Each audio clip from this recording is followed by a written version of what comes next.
Welcome back to another episode of Solving Life. If you don't know, my name is Nolan, and I'm excited to put out content to you guys every Tuesday and Thursday at 10 o'clock. In today's episode, we are saying goodbye to 2020 and hello to 2021. I mean, new year, new me, right? Well, maybe not. But as the Earth revolves around the sun yet another time, marking another chapter in our lives, we get this annual time to evaluate where we are and where we want to go. For Tesla, who has had a massive year unlike any in its company's history, I think an appropriate question to ask is, what now? Where do we go from here? Is Tesla still a viable investment? Hey guys, let me know in the comments below what was your best decision of 2020, and what did you learn from your worst decision? So, what should we expect from Tesla in 2021?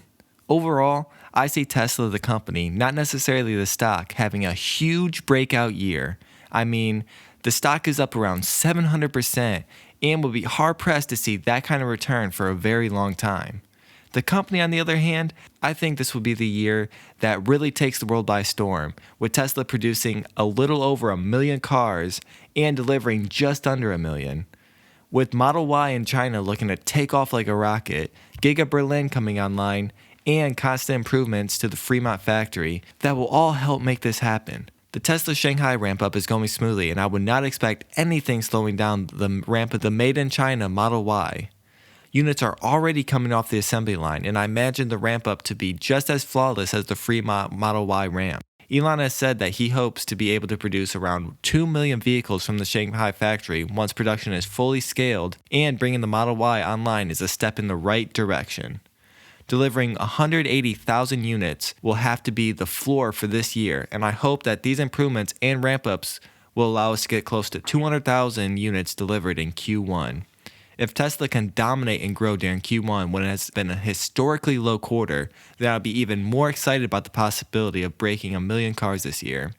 A pace of about 180,000 deliveries would theoretically deliver about 720,000.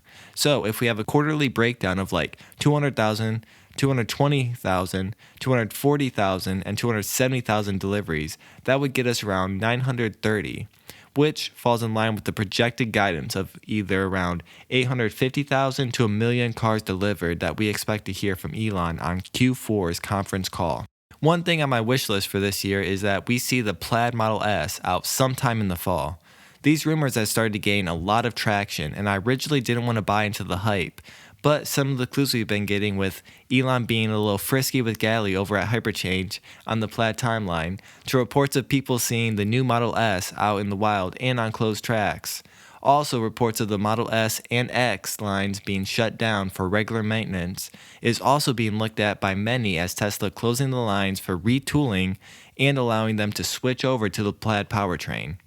Now, all of these are just rumors, and Elon usually errs on the side of overpromising and failing to deliver on his timeline. Recently, though, Elon has been more on the money with the dates he gives.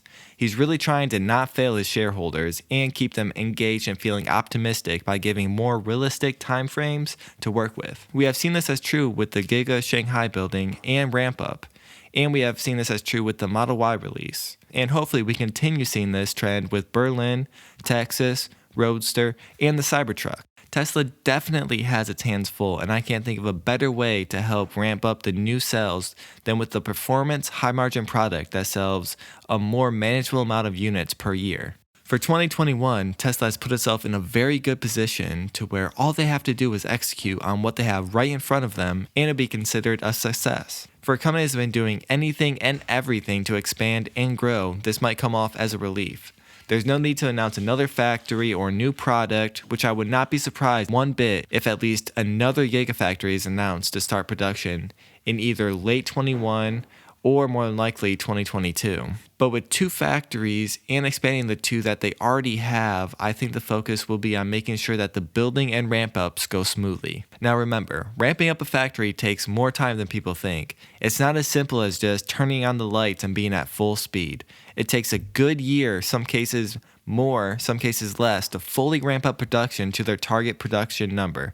I know I'll be keeping a close eye on Giga Berlin when it comes online, and with them using the 4680 cells in their Model Y, it will give us another wrinkle to see just how effective the battery plant in Nevada is able to pump out those babies. Battery Day was met with a lot of skepticism, and Elon did his best to downplay how far along they actually were in making these cost efficient to produce. Elon wouldn't promise us that they would be used in a vehicle that would potentially sell hundreds of thousands of units a year if he didn't think that they would be ready. 2021 will show us what these cells can do, and it will hopefully show us that they will be ready to be the main workhorse cell in all their vehicles. I know I want a Model 3 with the 4680 cells in it when it comes available in the US. The last thing on my Tesla New Year's resolution is that the energy business will finally show some tangible monetary growth in 2021. Elon has been hyping up this version of the solar roof for a while now, saying that this would be the year that people really realize how great of a product it is. There has been a ramping issue with not having enough teams to do more than one install a week or so, and we have yet to see if that is really the limiting factor or if demand really is that low. Regardless, I think we will see a huge growth on the energy side of the business. Tesla's Powerwalls and energy storage will also see huge gains with more and more solar installations. I know many people have been saying constantly year after year that this would be the year it takes off, but this year just feels a little different to me. Tesla has never been more focused on his mission of transitioning the world to sustainable energy, and with Elon seeing a future on Mars becoming more and more real, he will be making an extra effort to ensure that this gets off the ground. Like it or not, energy's time will be coming, proving to everybody that Tesla is indeed more than just an automaker. Alrighty guys, that wraps up my wish list for Tesla in 2021. I hope everyone has had a great year and achieves all the goals they set out for themselves. Tesla has a lot of great things ahead of itself, and the only obstacle in its way is itself. Let me know in the comments what you hope to get out of this year, and what you see Tesla achieving. Let me know if you agree or disagree with any of the points made in this video. Thank you for watching. Please like and subscribe to see more content, and become a part of the family. My name is Nolan, and this is how we solve life.